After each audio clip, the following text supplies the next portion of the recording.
can honestly say for the first time, well, maybe second time in my life, that I really miss my long hair. First time my hair was butchered. Actually, that's 3. But this time, because of my age and also being on a diet, my hair is really thinning. I'm not balding, but it's thin, and which means it's flat. And I'm so not used to it.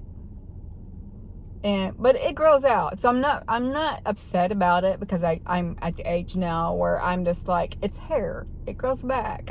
Now I sneeze 3 times, I'm probably going to be snuffly. Is that a word? I'm not 100% sure on that. It was raining. Well, let me back up a little bit. I was still stressed over the incident that happened yesterday, clear until I went to sleep. When I fell asleep, it was about, I'm going to guess about 9:30, 10, something like that. And I woke up at 1:30. But I don't remember the correct order that this happened in. But I woke up, and I remember the first time looking at the clock was 1:30. And I tried from that point forward to go to sleep, and I could not. So I've been up ever since 1:30 a.m. But I woke up to what sounded like, you know how your faucet is not like on full force? It's at, how do you describe that? The diameter is so tiny that it like hits the drain center on. It's not like overflowing into the sink. I hope I explained that okay. But yeah, you can hear it kind of like hitting the bottom of the pipe or something. That noise. I woke up to that noise.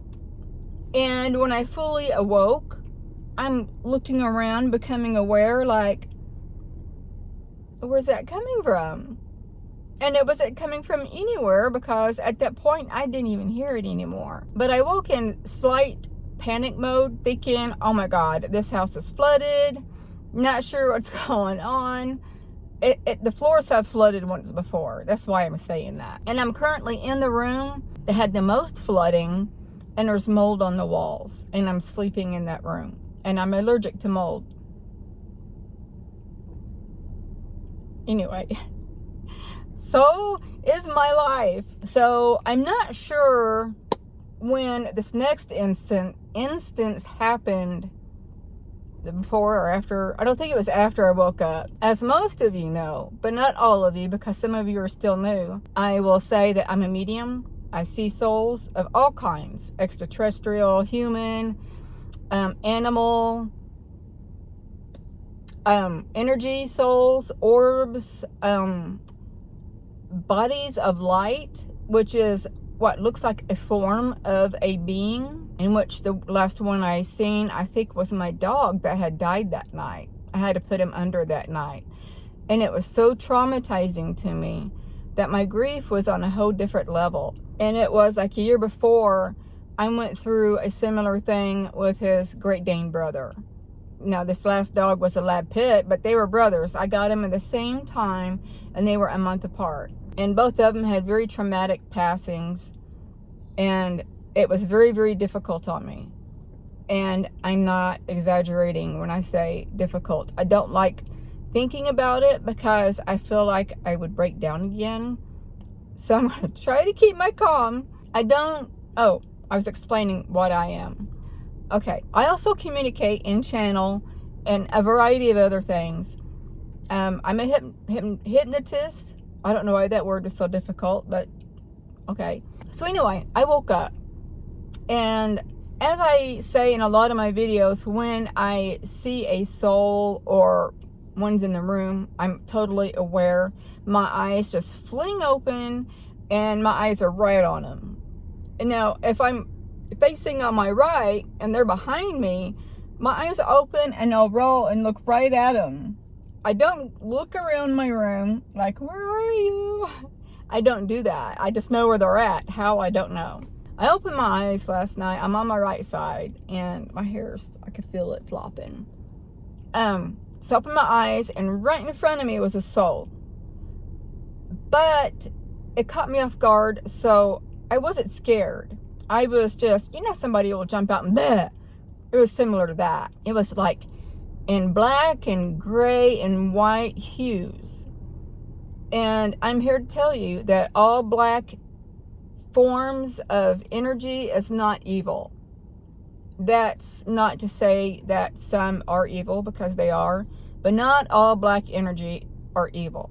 So anyway, as soon as my eyes hit this entity, it starts kind of dissolving, and you can see it like slowly fading. But I gasped before all that happened, and I was like, oh, okay, there was a soul there watching me sleep. And then I'm like, okay, it's going away. I closed my eyes, tried to go back to sleep. And keep in mind, I personally am not triggering my eyes to fling open. Maybe my soul, maybe my inner being, I don't know. But they opened up again, and it was reappearing, because when I opened my eyes again, it started dissolving again. And it was about 5 foot. I want to say it was a female energy, which I'm really good at feeling that. I'm not sure what it was there for. I haven't really had time to think about it, because usually I do. And I will give you one example. Kind of in the beginning part of my awakening, my star family were trying to give me messages, and they gave up. But I'll tell you what happened. They would throw words up on the ceiling, but the background and the words matched the ceiling, but the words were just dark enough where you could tell there was words there, but not dark enough where you could read them. And so for the longest, I would tell them, you're going to have to change the colors or something, because I can't read that. And I tried to explain to them what I just told you. One night, after a long time of telling them this, finally, one night, I wake up and my eyes are just bonk right on this wall, and it looked like notebook pieces of paper with black tape stuck on the wall. And my first thought was, finally, I'm going to get up, I'm going to walk over there, and I'm going to read these. So I fling back my blanket, just fixing to get up, and when I did, I looked at the foot of the bed, and there was this entity that meant no harm, but he looked kind of scary. But I didn't have fear, but I was just like, oh, that's creepy. And he turned around very gracefully and slowly, and I reached over and grabbed my cell phone really quick, took a picture, and in the upper right corner of my picture was a golden orb. And I'm like, that's him. That's him. Yeah, I didn't go read those letters, because the reason why I think it creeped me out, he was a watcher. He comes and watches me, and I think that he is not letting himself be seen by me anymore, because he was aware that I was like, oh crap, I'm not getting up. Because I wasn't aware of who he was. And he was at the foot of my bed watching me, which is creepy, but I wasn't scared. I just did not see myself getting out of bed, walking past him to the wall behind him to read these letters. But he is a watcher. He watches me, and he reports back to who I don't know. I do know for a fact, and this is a part of my channeling stuff, that all guides and star family and soul family, even angels, will swap every now and then, because they have to go do certain things that they cannot do watching you, and vice versa. That didn't make sense. But they swap. And there's only one guide or two that you have. One guide, one guardian, and one angel. They don't swap. That was just told to me. That was crazy. That was smooth. I love it. But anyway, I know my soulmate briefly left me. He went to, thanks to Giuseppe. He told me, because when it concerns me, it's hard for me to get a feel on specific things. Like, I knew he was gone, but I didn't know where he went. But I seen the other angel that took his place, because Ezekiel, He's got really light blonde hair. He's enormous, like 9 or 10 feet tall. He's an angel, actually a seraphim, and that's what I was. And maybe the guy who took his place was a seraphim also, but he had dark hair. And these angels are like muscular models that are huge. I lost my train of thought. I really did. Oh, so they swap out. Nope, I lost it again. I cannot remember. Oh, I'm assuming that when specific guides aren't with you or guardians or whatever, that a watcher comes in. And for instance, let's just say my soulmate Ezekiel went to Sirius, in which that's where he went that one time. But he wants to know how I'm doing. He could send a watcher to come and watch what I'm doing or view what I'm doing. I don't know. But I could just see him going back to Ezekiel saying, yep, man, she's sleeping. That's important. I am watching beautiful birds out here. There's 2 cardinals. It can't be 2 boys, but it looks like 2 boys because both of them are brilliantly red. And they were just like dancing. But anyway, back on track. But it also gave me a flashback. When I was with my ex, I don't know why, I'm kind of repeating this, but I'll tell you why I was scared of him. When I was with my ex, I kept getting this vision of my ex in crazy mode. And you see these movies where these people are in insane asylums and they're making all these faces, you know, and it's for TV. They're being really out there and aggressive. But I kept seeing my then husband looking like that. And oddly enough, it was every time I got in the shower. And there's got to be a tie to that because ever since I was a little girl, I always had a sense, a feeling of somebody peeking in on me while I was in the shower. But I kept having that image of my then husband. And soon came in a entity, and I only saw their faces. But this guy looked like he was dripping wet. His hair, his bangs kind of went down here, and they you can see his eyes peeking through his hair, and the ends of his hair was dripping. And he had a menacing smile, but I never could pinpoint who that guy was. But the guy at the end of my bed resembles him. The guy at the end of my bed had the same hair. He had a trench coat on. And this is funny. As he was turning, if I remember accurately, as he was turning, his trench coat kind of gently flowed out as he turned around. A airplane or helicopter, but I don't see it. But anyway, I don't know who that guy is. But I think my guides were telling me to say that my current husband was not a good situation and things are going to start getting crazy and I need to leave. And that's what happened. We still talk. We're on friendly basis, but that's it. I try to remain friends with everybody. I try not to do anybody wrong. I don't lie. I try to do everything the best I can. And I try to keep the peace everywhere. Sometimes I'm not successful at that. Off topic a little bit. Last night I stopped taking my gabapentin that I used for nerve pain, for my back injury from my car accident, and restless leg. And I got good sleep taking that. I stopped that last night, and my migraine preventative. I did not take it last night. So it's only a matter of time. I've asked my guides to help me get through that. And I put my faith in their hands. I put their faith in my hands.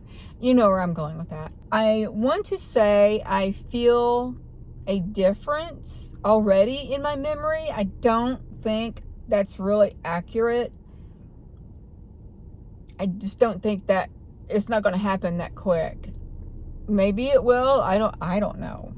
I just don't know. And I also wanted to say to those of you who are subscribed to my channel because you thought I was living in my Durango, I will not be living in the Durango from this point until 6 weeks after May 2nd. May 2nd, I'm having my other hip surgery. I'm staying at my ex's house in his spare room while I recover. After 6 weeks, then I will be back in the Durango. So stick around. It's going to happen. And, you know, I was thinking, what am I going to do this time on the video? You know, racking my brains. What am I going to talk about? And I'm sitting there after work in the Durango. And I'm like, man, I think about Mouse a lot. A Mouse is a cat that was given to me. And she was about 7 years old. She was a stray. And such a sweet cat. I miss her. The woman that gave her to me, I worked with. She still works with the same company, but different area. And so when I knew I had to move into my car then, I asked her if she would take her back until I was able to get back on my feet after paying all these medical bills. And she said she would. So I help her pay with the cat food and cat food, cat litter, because she's got another 2 cats, I think, and a dog. So I'm perfectly able and willing to help with that. Not a problem, because she's my cat now. But as I was saying, I'm sitting in the Durango after work just now thinking, I really miss her. I've been trying to go see her, but things just been happening. Prevents me from going. Beating myself up because I wanted either a Ford Transit van or Sprinter van. And I went to this new car lot because I was told that I could get one, and which didn't turn out that way. But as circumstances changed into my, what would you call that? My positive outcome, I guess. The Ford Transit and the Sprinter van that were on the site that was turned away from me, the dealer, the car dealer, not the dealership, said, no, I'm going to keep you all of those. The other one was a high payment, and he tried to get me in that one, and I'm like, I'm not paying $900 a month, sorry. And he wouldn't put me in the Transit. And he's like, man, you know, I'll keep my eye open for you this weekend, and there is a car auction, and I'll call you, I think he said Saturday or Sunday or something. No, that Friday. He didn't call me, so Monday came and I was mad because he was checking out my chest the whole time we were talking. Made me mad. I called the dealership, spoke to the manager, and he said, you know, we'll make it good with you. We don't do that, blah, blah, blah. So the Transit was sold, and the Sprinter van I still didn't want because it was high. It was high also. Not the Transit. There's 2 Sprinter vans. But I'm like, I should have held out. I should have held out just a little bit longer. I didn't want to live in my Kia Forte sedan much longer because it was very cramped. I was waking up with full-blown anxiety almost every single morning. And I knew I had to get out of there. It was difficult to get dressed in it, to sleep in it, to maneuver in it. So I was desperate when he showed me this. When I peeked my head in and I noticed it was 3 rows, I told him that I would take it. And with no down payment. And he worked that out. I knew I could lay long ways. Long ways? With my feet toward the hatch and my head toward the passenger front seat. And I can literally stretch out, and I fit perfect. I got my cot mattress and everything back there. I don't regret it for that, but if I would have had that Sprinter van, I would have had Mouse. I would have brought Mouse with me. And I really do miss her, but I'm thinking positive, and I'm like, if my YouTube keeps taking off, maybe there will be a possibility where I can get a Sprinter van. And maybe I could travel all wound up in one. So yeah. Oh, this is a long video. Oh my gosh. I don't know where the time went on that. So I'm going to end this here. Looks like there's a storm coming in. You probably can't. No, it's kind of like blue skies back there a little bit. But once again, I still see, I still see that I'm getting new subscribers. I want to thank you guys for subscribing. I hope you like my channel, and I hope that you stick around a little bit. I'm many things wrapped in one at this moment in my lifetime.